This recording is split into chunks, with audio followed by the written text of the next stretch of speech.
आजकल सबको वजन कम करना है, पहले ज़माने में सबको बढ़ाना पड़ता था वजन, अब आज के शरीर को कम करना है, हो जाएगा। बोला मेरा तो हो गया, क्योंकि आत्मा के नज़दीक आ जाएगा तो नहीं आएगा उससे। तो नहीं करूँगा तो मत कर, ये करूँगा तो कर, हमें क्या फर्क होने वाला है। लेकिन वो उसमें आत्मा का सहयोग रंच मात्र नहीं होगा, आत्म प्राप्ति में सहयोग नहीं होगा। इसका अर्थ है कि उसे धर्म की क्रिया मत समझ, बस इतनी सी बात है। हम तो इतनी सी बात सुधार करते हैं, हम कोई करने को छोड़ने को कुछ कहते नहीं। देखो गाथाओं का अर्थ हो गया ना कि यदि ऐसा करेगा तो सर्वसम से विमुक्त हो जाएगा। देखो अमरचंद की टीका पढ़ लेते, बहुत इतनी बढ़िया बात है संबर में कि वो क्या कहते हैं कि असली मोक्ष मार्ग ये है। बाकी ये चीजें जो शास्त्रों में लिखी है ना, ये मोक्ष मार्ग में कब घुस गई, इसे व्यवहार से भी जनवाणी में क्यों धर्म लिख दिया। तो इसलिए लिख दिया कि यदि तुम ऐसे भी जीव हुए हैं, भरत चक्रवर्ती और भरत चक्रवर्ती के कई बेटे ऐसे हुए हैं कि एक अंतर मुहूर्त में सम्मदर्शन प्राप्त किया, दूसरे उसी वक्त दूसरे अंतर मुहूर्त में केवल ज्ञान प्राप्त, सबक श्रेणी में आरोहण करी, तीसरे में समझ लो केवल ज्ञान किया, और फिर चौथे में मोक्ष चले गए। ये 4-5 अंतर मुहूर्तों में मोक्ष चले गए। वे 4-5 को मिला के कहो तो एक ही अंतर मुहूर्त होता है, इतना ही होता है। ऐसे भी जीव हो गए, उन्होंने कहाँ उपवास किया, कहाँ व्रत किया, कहाँ दान दिया, कहाँ तीर्थ यात्रा की, गए ना, तकलीफ तो नहीं खड़ी हुई ना। तो अब जो घुस कैसे गए, ऐसे जो जीव थे कि जिनने सम्यक दर्शन तो प्राप्त कर लिया अभी, और चारित्र माने 5वां गुणस्थान होगा अरबों वर्ष बाद, जैसे है शास्त्र में, हो सकता है। ये जो हमारे गुरुदेव के विरोधी जितने हैं ना सारे देश में लोग, पंडित विद्वान, वो यही कहते हैं कि भैया यदि सम्यक दर्शन है, तुम्हारे गुरुदेव को था कि तुम्हें है, तो फिर चाहते क्यों नहीं लेते। अब लेते ना। तो मैं ये कहता हूं उनसे, एक ही जवाब देता हूं, भैया हमारा गला दबाते हो, ऋषभ देव से कुछ नहीं की। अपने बड़े दादा है ना, वो सीतामढ़ी तो उन्हें बड़े दादा कहते हैं ना, बड़ी दादा वाली बड़े दादा, वो बड़े दादा से क्यों कहते हो, छोटे दादा को क्यों परेशान करते हो। क्यों? क्योंकि उन्हें सम्यक दर्शन, छायक सम्यक दर्शन सर्वार सिद्धि में जाने के पहले हो गया था। समझ में आई ना। फिर उन्होंने 33 सागर तक वहां संयम ध्यान नहीं किया। कितने होते हैं बस कि साहब वो तो वहां का तो नियम है कि वो स्वर्ग में होता नहीं है। नियम क्यों, पराधीनता की बात डाली तुमने, फिर चलो मान लो, फिर यहाँ आ गए, 8 वर्ष की उम्र हो गई, अब तो हो सकता था ना। तो यहाँ पर 83 लाख पूर्व तक उनने दीक्षा क्यों नहीं दी, हमें परेशान करते। इतने काल तक ऐसा हो सकता है कि नहीं हो, समझ गए ना। फिर 83 लाख पूर्व की उम्र में कुल उम्र कितनी थी, 84 लाख, तो मिलाकर कितना हुआ, मतलब 1 वर्ष का 1 लाख पूर्व मानो तो 84 वर्ष की आयु थी। वो 83 वर्ष की उम्र में जवान रहे होंगे कि बुढ़े। और वे नीलांजना का नृत्य देखते थे। वो एक दिन का काम नहीं था, रोजीना का धंधा था ये। और सोधन बिंद छायक संबंधित थी, वो व्यवस्था करता था।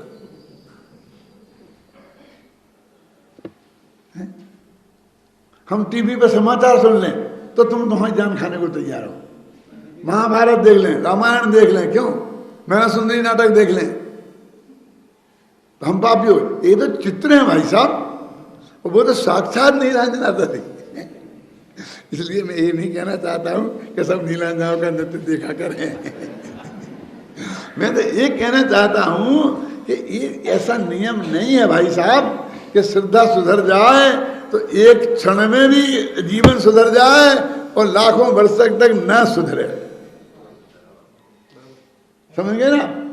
तो उस बीच में क्या करेगा, तो बीच में आने वाले वे सब आचरण हैं। मानो अभी तक थोड़ा सा आचरण समझाने के लिए थोड़ा उदाहरण को बदलता हूं कि पंचम गुण स्थान हो जाए। क्यों, तीर्थंकरों के तो नहीं होता, वो लिखा होगा, उसी बात में झगड़ा में नहीं पड़ता। लेकिन ऐसे बहुत से जीव हैं कि उनका पंचम गुण स्थान हो जाए और फिर भी लाखों वर्ष तक वो नहीं होगा छठवां सातवां, है ना। तो अब वो कहते हैं कि ये व्रतोपवास, तीर्थ यात्रा, दान, ये बीच में क्या करेगा? दान देगा कि जगत को लूटेगा? यात्रा करेगा कि कश्मीर घूमने का जाएगा? तो वो बीच में होने वाली परिणतियों को जो मोक्ष मार्ग की तरफ ले जाने वाली थी, उनको उनने व्यवहार से धर्म कह दिया। वह सब चौथे से लेकर जब तक सपक श्रेणी में आरोहण नहीं किया, तब तक के बीच में होने वाली जो जो क्रियाएं हैं, उन सबको व्यवहार से धर्म कह दिया। समझे ना? धर्मात्माओं का आचरण भी धर्म है सब। क्या वो आत्मा की अनुभूति वाला आचरण तो धर्म है ही, लेकिन उसका जो लोक में भी, तो कौन से गुणस्थान में कैसी भूमिका होती है, उसका वर्णन जिनवाणी में है भाई साहब। ये करो ऐसा नहीं है, क्या होता है उसका वर्णन है। कैसी विचित्र स्थिति है, हैं? एक ही घर में भगवान ऋषभदेव थे ना, उनके कुछ बेटे ऐसे भी हुए हैं, कितने हैं भाई, कि जिन्होंने पहला शब्द बोला, भगवान तुम हमें दीक्षा दो, बस 923 एक शब्द पहले बोले ही नहीं मुंह में। भरत चक्रवर्ती ने पूछा कि हमारे बच्चे बोलते नहीं हैं, तो इन्हें बोलने की ताकत नहीं है कि बोलेंगे, लेकिन फिर जो तुम चाहते हो तुम्हारे बच्चे नहीं रहेंगे। इनके हमने देख लिया, सब अच्छे हैं, कुछ गड़बड़ नहीं है बोलने की, तो फिर क्यों नहीं बोलते? ये कहते हैं जगत में है कौन जिससे बोले हैं, कोई बोलने लायक नहीं, क्या बोले इस जगत के मोही जीवों को? इन्हें बोलने का भाव नहीं होता। तो उनने कहा कि ये बोलेंगे तो क्या बोले, हे ऋषभदेव भगवान हमें दीक्षा दो। और दीक्षा ली, अंतर्मूर्त में सपक श्रेणी माणी, केवल ज्ञान प्राप्त किया और अंतर्मूर्त में मोक्ष चले गए। अब आदिनाथ बैठे रहे 1000 वर्ष तक दीक्षा लेके भी, और बिना दीक्षा लिए बैठे रहे 84 लाख पूरब तक, हैं।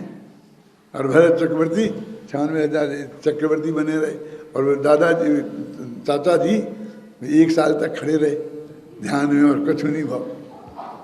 क्या करें? कैसे कैसे विचित्र संयोग हैं एक ही जगह परिकर में। अब आप हर एक को एक की कसौटी पे दूसरे को कसो, क्यों नहीं?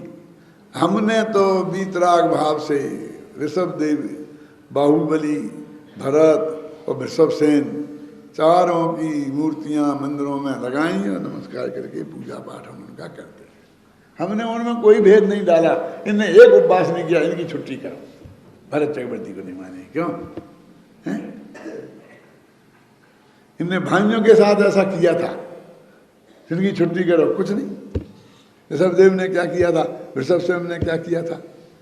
मैंने एक आप कुछ भी कहो नाम की कहानी की किताब लिखी, तो उसमें लिखा, कहानी का नाम है अभागा भरत, भाग्यवान भरत नहीं। तो मैंने क्या वर्णन किया कि जब भरत चक्रवर्ती रात के 12 बजे भगवान ऋषभदेव के दर्शन करने गए।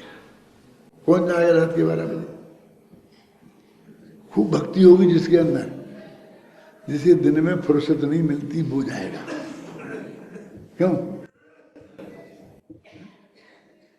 कौन जाएगा? विचार करो आप। कहाँ है बिल्कुल? रात के 12 बजे जाएगा तो मोटा नहीं जाएंगे कि बिल्कुल जाएगा? ये दिन में फुर्सत नहीं मिलेगी, वो जाएगा।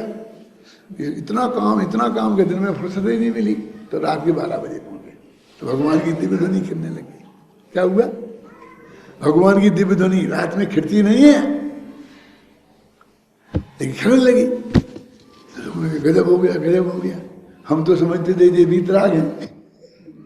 कौन ऋषभ थे? यहाँ तो यहाँ भी बेटा से रात के गुपचुप बातें करने लग गए, और हमसे समझाते हैं तो मौन लेके बैठे रहते हैं, बोलते ही नहीं है। क्यों? होती ना वैसी शिकायत। चक्रवर्ती आया तो बोलने लग गए। अब मुझे अंत का पता नहीं, अंत तक भी रहे हो तो कह सकता हूं। क्यों? वो भाग्यवान है कि तेरा भरत, कि जिसे दिन में भगवान का प्रवचन सुनने के लिए फुर्सत नहीं मिलती। कौन भाग्यवान है बता? भाग्यवान कौन है? ये रात को 12 बजे जाना ये कोई ज्यादा भक्ति की निशानी नहीं है। दिन में फुर्सत नहीं मिलती इसकी निशानी है। जब ये भगवान की दिव्यध्वनि खिड़ती थी 60,000 वर्ष तक, मेरा भाई वृषभसेन ने 1 सेकंड नहीं छोड़ी और मैं जंगलों में चक्कर काटता रहा, राजाओं को धमकाता रहा, उनका राज छीनता रहा, भांजों का राज छीनता रहा। ख्याल में आई ना? और आपको मालूम है जब भरत चक्रवर्ती यात्रा पे निकले थे 60,000 वर्ष को और लौट के वापस आए, तब तक पहले नहीं थे कोई 96,000 पत्नियां और न 96 बेटे। ये सारी पत्नियां उस दिग्विजय के काल में हुई हैं, शादियां सब। एक आध दो हो गई पहले, जिनके मारीच जिनका बेटा था, और बाकी शादियां और सारे बेटे। हर साल 10, 20, 50 बेटे हो जाते थे और हर साल 2, 4, 10 शादियां हो जाती थी। 96,000 शादियां 60,000 वर्ष में हुई हैं। ये अभागा है कि भाग्यवान? बोलो, भाग्य किसे कहते हैं? ये चक्रवर्ती, ये परिग्रह मिलना कि जिसमें मौत होवे तो गारंटी से नरक जाए, इसे भाग्यवान कहते हैं। कि भगवान की दिव्य ध्वनि का लाभ होना वो भाग्य है। इसलिए माँ तुम और चाहे जो मत कर, तो ये बेटा सबसे ज्यादा अभागा बेटा है, जिसने इस चक्रवर्तित्व के चक्कर में भाइयों से उनकी संपत्ति छीनी, पिताजी का प्रवचन छोड़ा, है क्या क्या नहीं किया। ये सबसे ज्यादा अभागा बेटा है। ये लौकिक विभूति जिसके है जगत में वो भाग्यवान नहीं है, बल्कि जिसे भगवान की दिव्य ध्वनि मिलती है और उसका मर्म ख्याल में आता है, वो भाग्यवान है। इस कहानी के माध्यम से मैं ये संदेश देना चाहता था, इसलिए ये कहानी लिखी। संतप्त मानस शांत हूँ जिनके गुणों के गान में, बेवर्धमान महान जिन विचरे हमारी ध्यान। क्या है कलश? क्या है? निज महिम रतानाम भेद विज्ञान शक्त्या भवत नियत मेषाम शुद्ध तत्वोपलम्भा अचलित मखिलान्य द्रव्य दूरे स्थितानाम भवति सति च तस्मिन् न क्षय कर्म मोक्षा। हिंदी में इसका अनुवाद है, भेद ज्ञान की शक्ति से निज महिमा रत को शुद्ध तत्व की उपलब्धि निश्चित हो जावे। शुद्ध तत्व की उपलब्धि होने पर उसके अति शीघ्र ही सब कर्मों का क्षय हो जावे। देखो, बिल्कुल पहली सीढ़ी से शुरू किया तो एक ही छंद में मोक्ष तक पहुंचा दिया। ये उपाय है, ये रास्ता है। क्या लिखा? भेद विज्ञान शक्त्या, भेद विज्ञान की शक्ति से। किसे? कि निज महिमा रत को, निज महिम रतानाम कहता है ना, जिसे अपने भगवान आत्मा की महिमा आई है, ऐसे जीवों को भेद ज्ञान की शक्ति से शुद्ध आत्म तत्व की उपलब्धि हो जाती है। आत्मा की प्राप्ति माने सम्मा दर्शन ज्ञान की प्राप्ति, मोक्ष मार्ग। तो वो कैसे मिलेगा? क्या करें? तो वो कहते हैं भेद ज्ञान से मिलेगा। भेद ज्ञान से किन्हें मिलेगा? निज महिम रतानाम, जिन्हें अपने भगवान आत्मा की महिमा आई है उन्हें क्या मिलेगा? शुद्ध आत्म तत्व की उपलब्धि हो जाएगी। उपलब्धि हो जाएगी माने आत्मा उनके जानने में आ जाएगा, और ये आ जाएगा कि यही मैं हूँ। और ऐसा पक्का भरोसा उसे हो जाएगा, इसका नाम है शुद्धात्म तत्व की उपलब्धि। आत्मा को आत्मा मिल जाएगा, क्या मिल जाएगा? आत्मा को क्या मिलना है? वो तो है ही ना अनादि से। अपने घर में अपने बाप दादों का गाड़ा हुआ मनो सोना पड़ा है, अब वो किसका है? आप ही का तो है ना। लेकिन फिर भी हम कहते हैं ना कि हमको किसी ज्योतिषी ने बताया कि तेरे घर में सोना गड़ा है, ख्याल में है ना, और हमने निकाल लिया तो हमें प्राप्त हुआ। वो तो हमारा ही था, प्राप्त क्या होना है, सिर्फ हमें पता नहीं था तो पता हुआ, इतनी सी तो बात है। भाषा है प्राप्त होने की, प्राप्त तो कुछ होना नहीं है। 38वीं गाथा की टीका में तो बहुत अच्छा उदाहरण दिया आचार्य देव ने कि हमारे मुट्ठी, हमने सोना कोई थी हमारे पास, सोने की अंगूठी थी, तो हमने अपनी मुट्ठी में ऐसा बंद कर ली, अपनी मुट्ठी में, और फिर भूल गए कहाँ रखी। अब मुट्ठी तो ऐसी बंद करें, अब कहाँ है? बाथरूम में देख के आए, यहाँ देख के आए, यहाँ देख के आए, यहाँ पूछा कहीं वहाँ तो नहीं गिर गई, यहाँ तो नहीं गिर गई, और मुट्ठी बंद है। ऐसा हो रहा है, अपना भगवान आत्मा अपनी मुट्ठी में बंद है और हम सारी दुनिया में खोज रहे हैं। हमारे यहाँ तो एक कहावत है कि कांख में छोरा और जगत ढिंढोरा। गुजरात में ही ऐसा कुछ होगा ना होता क्या नहीं ऐसा? अब मुझे लगता है कि आचार्य कैसी बात कर रहे हैं, ऐसा कहीं हो सकता है कि मोटे मुट्ठी में अंगूठी रखे और सारी दुनिया में खोजो है? आपके साथ नहीं होता है क्या? मेरी पहली ऐसी आदत थी कि इस टोपी को लेकर मैं ऐसी कंधे पर रख लेता था। अब आजकल तो एक कड़क मड़क होती है तो रुकती नहीं है, पहले तो कलफ नहीं लगती थी ना, तो आसानी से रुक जाती थी, और फिर खोजता फिरता सब जगह। कई दफे लोग ये तो रखी आपकी, ऐसा आपके साथ भी होता होगा। जो चीज आप बहुत अधिक संभाल के रख देते हैं, सबसे ज्यादा खोजने में, उसी में खोजने में परेशानी होती है। जितनी ज्यादा सुरक्षित रखते हैं कि नहीं। मुट्ठी में रखे हुए सोने के समान है, आचार्य देव कहते हैं। अब वो मुझे मेरी अंगूठी मिल जाए, कौन देवे बोलो? सामने वाला यदि कोई निमित्त होगा तो वो सिर्फ देने वाला नहीं होगा राजेश, बता देने वाला होगा। अजैनियों के भगवान देते हैं और जैनियों के भगवान बता देते हैं, बस इतना फर्क है।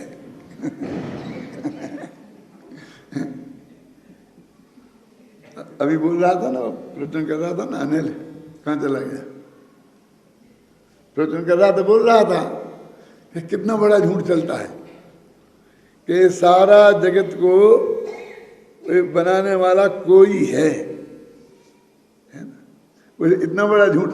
तो मुझे सुन के विचार आया कि क्या बात कर रहा है। हम कहते हैं कि हमारा और परद्रव्य के बीच में वज्र की दीवार है और हम कुछ नहीं कर सकते उसमें, रंच मात्र भी, और कितने करने के विकल्पों को लेके घूमते हैं। बोलो, ये किया और ये करना बाकी है, और ये कर रहा है, ये कर रहा है, ये कर रहा है, ये कर रहा है, कितना। सुमन भाई का एक प्रश्न था, आज बैठे हैं सुमन भाई हैं कि नहीं? हाथ उठाओ। हाँ, जवाब दूं तो फिर कोई सुनने ही वाला नहीं हो तो क्या फायदा। कि वो आपने आज सुबह समझाया था कि वो जो शुद्धोपयोग, शुभोपयोग, अशुभोपयोग वाला योग और मति ज्ञान वाला, शुद्ध ज्ञान वाला वो उपयोग, दोनों उपयोगों में अंतर है। नाम दोनों का एक है, नाम दोनों का एक है, लेकिन उसमें अंतर है। तो ऐसा वो जानना चाहते थे कि रागात्मक विकल्प और ज्ञानात्मक विकल्प, दोनों का विकल्प नाम है, तो इसका अंतर भी हमें समझा दो। क्यों? ठीक है सुमन भाई, प्रश्न सही है। देखो कितना अंतर है, जैसा इसमें था उससे ज्यादा अंतर उसमें है। ज्ञानात्मक विकल्प तो आत्मा का स्वभाव है, क्योंकि ज्ञान विकल्पात्मक होता है और दर्शन निर्विकल्पक होता है। भेद करके जानना एक ज्ञान का नेचर है, स्वभाव है। और रागात्मक विकल्प है, वो विकार है, उसका नाश करना है। तो ज्ञानात्मक विकल्प का उसका स्वभाव है और उसका नाश करने की सोचोगे तो ज्ञान ही नष्ट हो जाएगा। एक स्वभाव है, एक विभाव है, और दोनों का नाम विकल्प है।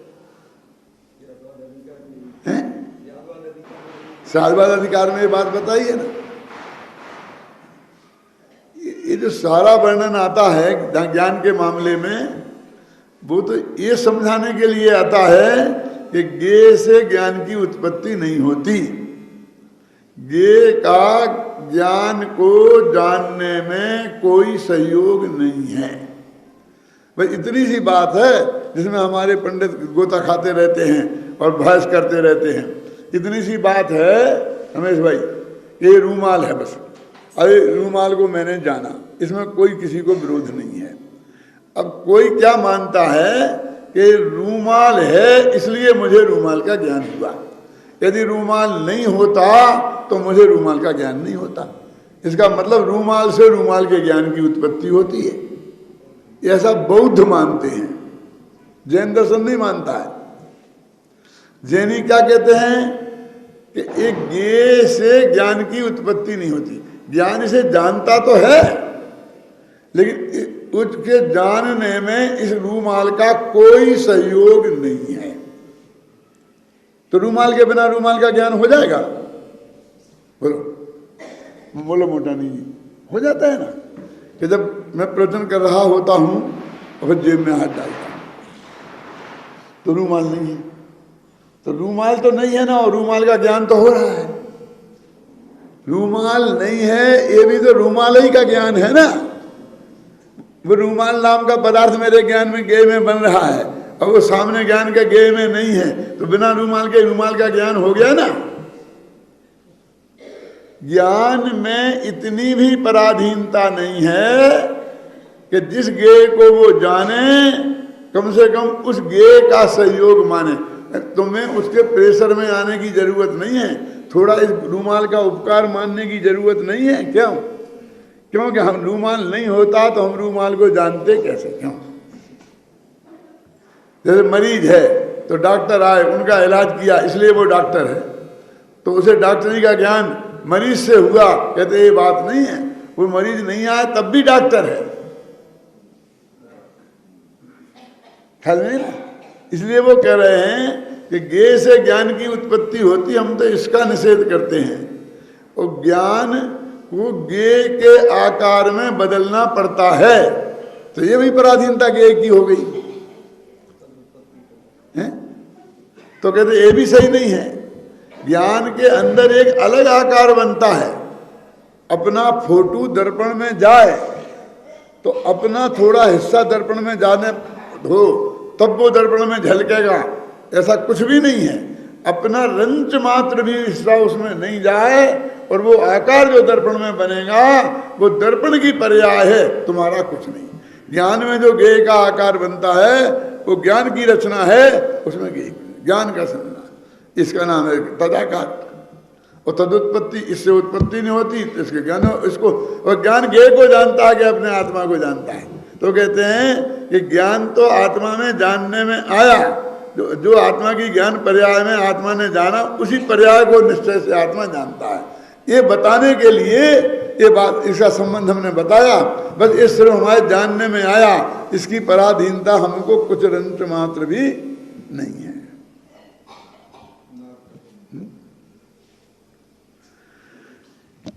एक राजा ने घोषणा करी कि जो आदमी ठंडक के दिन में रात भर तालाब में बैठा रहेगा, माघ का महीना, जनवरी फरवरी का, तालाब में रात भर बैठा रहेगा तो उसे मैं 1 स्वर्ण मुद्रा दूंगा। कोई बेचारा एक गरीब था, क्या बैठा रहा रात भर, 1 स्वर्ण मुद्रा मिल जाएगी। तो सुबह जाके राजा से कहा, पहले तो सूचना उसने दी नहीं थी कि मैं कह रहा हूँ कि मैं साहब रात भर बैठा रहा, 1 मुद्रा दो। बोले मैं नहीं मानता कि तुम बैठा रहा, क्या प्रमाण है इसका?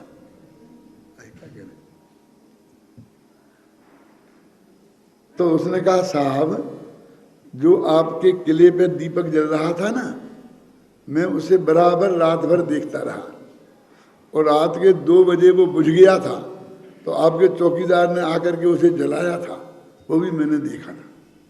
अब तो प्रमाण हो गया ना, क्या कि मैं रात भर तालाब में रहा, मैंने तालाब में किले के ऊपर वो दीपक जल रहा था, वो देखता रहा। अच्छा ये बात है, तो उस दीपक की गर्मी को ही ताप कर दूं।